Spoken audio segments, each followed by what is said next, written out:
Hi guys! Good day po sa inyong lahat. Just want to share something online aside from real estate videos na napapanood nyo na. Share ko lang po yung mga natutunan ko at mga realization ko sa book na binabasa ko ngayon.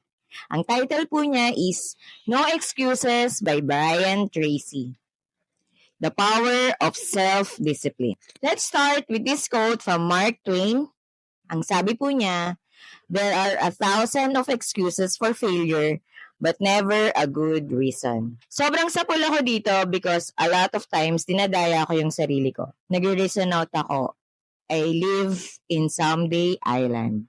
So someday, I'll read the book.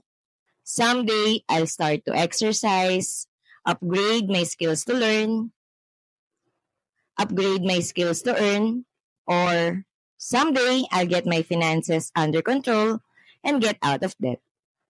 Someday, I'll do all those things that I know I have to do to achieve all my goals. Member ka ba ni Someday Island? Isa ka din ba sa may mga someday at mahilig sa mga excuses at may manyana habit? Yung kakamamaya natin, natapos na yung araw na wala pa tayong natatapos gawin. Sobrang guilty din po ako dito. And gusto kong maging successful, kaya dapat magkaroon na rin ako ng disiplina. By the way, i-define po muna natin ang meaning ng self-discipline. So according kay Google, self-discipline is the ability to do what you know needs to be done no matter the circumstances. So example po, kailangan natin magbasa ng 10 pages a day.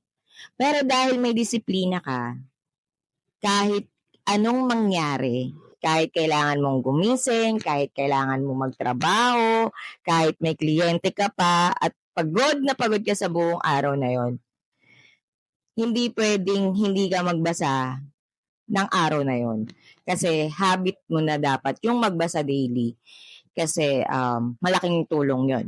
Kasi may self-discipline na tayo. Dahil may gusto tayong i-achieve at kapag nagkaroon ka na ng disiplina, no more excuses ka na. Kasi gusto kong matupad ang mga goals ko. Gusto kong maging successful. Kaya ang first rule para maging successful tayo ay vote yourself off that someday island. So kung mawala po tayo dun sa someday island na yan. And start to read this book.